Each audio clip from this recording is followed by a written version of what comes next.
बुद्ध पूर्णिमा विशेष। लुम्बिनी के शांत उद्यान में खिलते साल वृक्षों के नीचे शाक्य कुल की रानी माया ने एक बच्चे को जन्म दिया। उसका नाम सिद्धार्थ गौतम रखा गया। यह साफ पूर्णिमा की रात थी और जैसे ही भविष्य के बुद्ध का जन्म हुआ, पूरे राज्य में उत्सव की लहर दौड़ गई। लेकिन सिद्धार्थ का जीवन आसान नहीं था। कपिलवस्तु के महल में पले बढ़े, उन्होंने सभी प्रकार की विलासिता देखी, लेकिन भीतर से वे बेचैन थे। उनके पिता राजा शुद्धोधन चाहते थे कि वे एक महान राजा बने और उन्हें महल की दीवारों के बाहर की कठोर सच्चाइयों से दूर रखा। परंतु सिद्धार्थ का मन हमेशा सवालों से भरा रहता था। एक दिन अपनी जिज्ञासा से प्रेरित होकर सिद्धार्थ महल से बाहर निकले। उन्होंने एक बूढ़े व्यक्ति, एक बीमार व्यक्ति, एक मृत व्यक्ति और एक भिक्षु को देखा। इन दृश्यों ने उनको झकझोर दिया और पहली बार जीवन के जमीनी तथ्य प्रकट रूप से उनके सामने आए। सिद्धार्थ ने फैसला किया कि वे जीवन की मूल समस्या दुख का समाधान खोजेंगे। एक रात उन्होंने अपने राजसी जीवन को छोड़ने का साहसी निर्णय लिया। वे महल छोड़कर एक साधारण भिक्षु बन गए।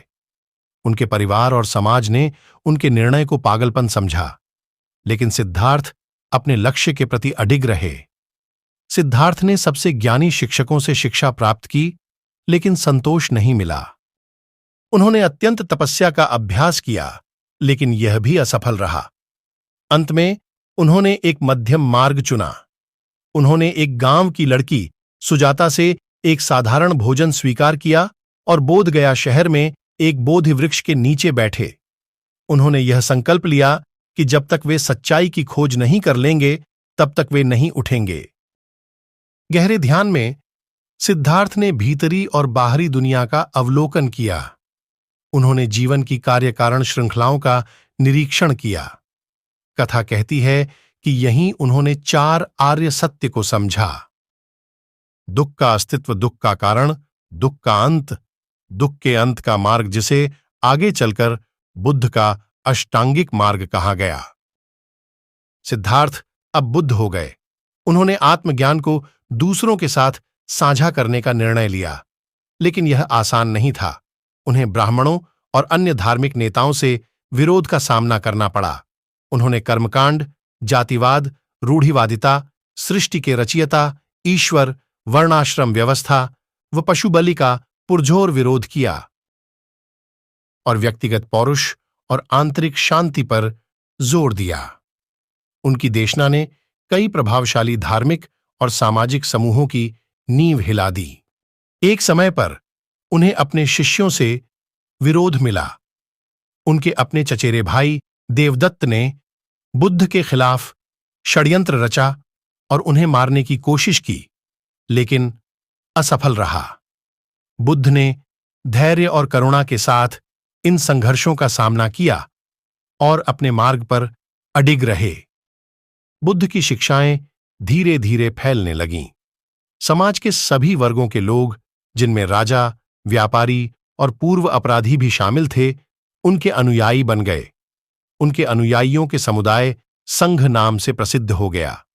उनके कई रिश्तेदार और मित्र, जिनमें उनके पुत्र राहुल भी शामिल थे, संघ का हिस्सा बन गए। बुद्ध ने उत्तरी भारत में व्यापक यात्रा की, अपनी शिक्षाओं को गांव-गांव जाकर आम जनमानस की भाषा में समझाया। 80 वर्ष की आयु में बुद्ध गंभीर रूप से बीमार हो गए। उन्होंने कुशीनगर में अपने शिष्यों के बीच परिनिर्वाण प्राप्त किया। महात्मा बुद्ध की शिक्षाएं 2000 से अधिक वर्षों से जीवित हैं। उनकी गहन अंतर्दृष्टि आज भी प्रेरणा देती है। एक साधारण राजकुमार से, जिसने कठिनाइयों और विरोध का सामना किया, बुद्ध ने साबित कर दिया कि सच्ची दृढ़ता और करुणा से महानता प्राप्त की जा सकती है।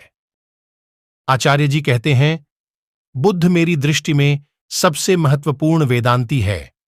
मुक्ति के विरुद्ध जो अहंकार पहली और आखिरी बाधा है, उसे उन्होंने अनात्मा कहकर हटा दिया।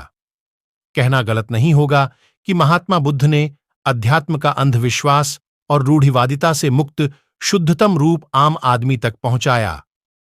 आज एक बार फिर भारतीय समाज अंधविश्वास की जकड़ में फंसता जा रहा है।